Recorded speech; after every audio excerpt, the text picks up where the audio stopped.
지금으로부터 약 2500년 전 한 사람의 목소리가 역사를 바꿨습니다. 그런데요, 우리가 경전으로 접하는 그 목소리가 어쩌면 실제와는 전혀 다른 소리였을지도 모릅니다. 오늘은 고고학과 언어학의 단서들을 퍼즐처럼 맞춰가면서 역사 속에 사라진 부처의 진짜 목소리를 찾아 떠나는 아주 흥미로운 탐험을 시작해 보려고 합니다. 여러분, 혹시 이런 상상 해보신 적 있으세요?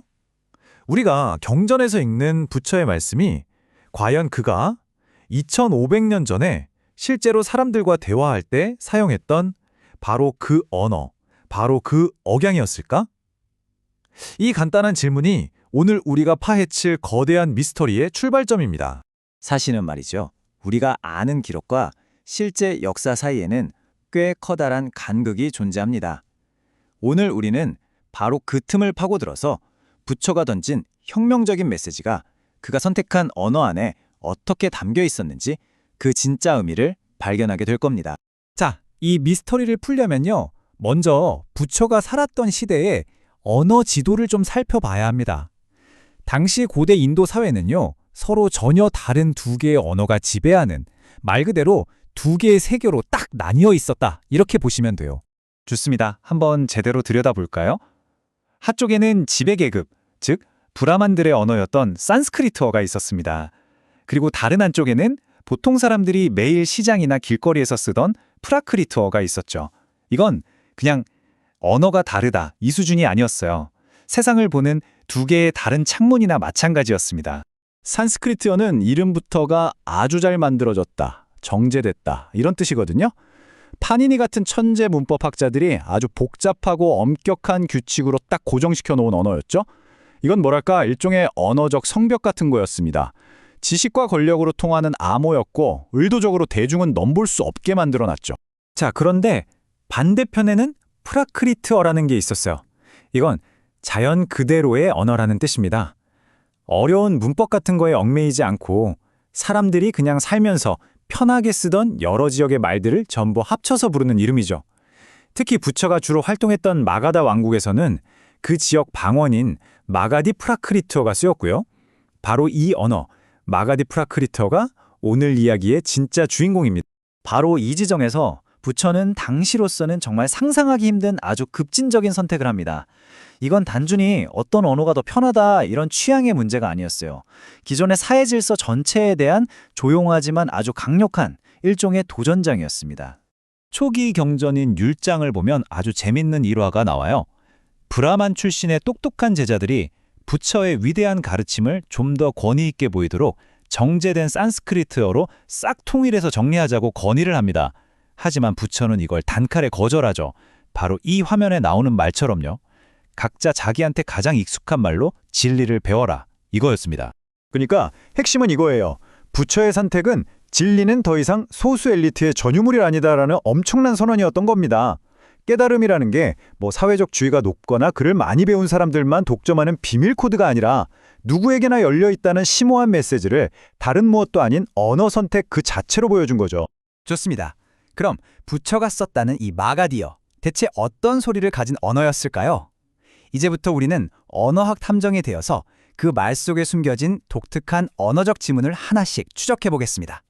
자, 이 표를 보시면 바로 감이 오실 거예요. 마가디어의 가장 대표적인 특징은요, 바로 영어의 R에 해당하는 발음을 전부 L 발음으로 했다는 점입니다. 예를 들어 산스크리트어로 왕을 뜻하는 라자는 마가디어로 오면 라자가 되는 식이죠. 글자는 비슷해 보이지만 혀를 굴리는 소리에서 혀를 입천장에 붙이는 소리로 완전히 다른 느낌의 소리였던 겁니다. 두 번째 단서는 시읒 발음입니다. 산스크리트어에는 우리 귀에는 비슷하게 들릴지 몰라도 사실은 세 가지나 되는 미묘하게 다른 스 발음이 있었거든요.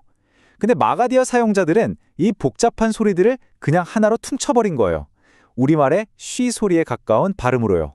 훨씬 발음하기 편하고 경제적인 방식이었겠죠? 세 번째 단서는 문장이 끝나는 느낌에 있어요. 나중에 경전 언어로 정리된 팔리어에서는 명사 주격이 보통 오 발음으로 끝납니다. 담모처럼요. 하지만 마가디어에서는 이걸 부드러운 에 어미를 써서 담매라고 했던 걸로 보입니다. 이 작은 차이가 언어 전체의 느낌을 훨씬 부드럽고 유연하게 만들었을 겁니다. 자, 이렇게 독특한 특징을 가진 마가디어. 과연 당시의 문화적 기득권층, 그러니까 엘리트들의 눈에는 이 언어가 어떻게 보였을까요?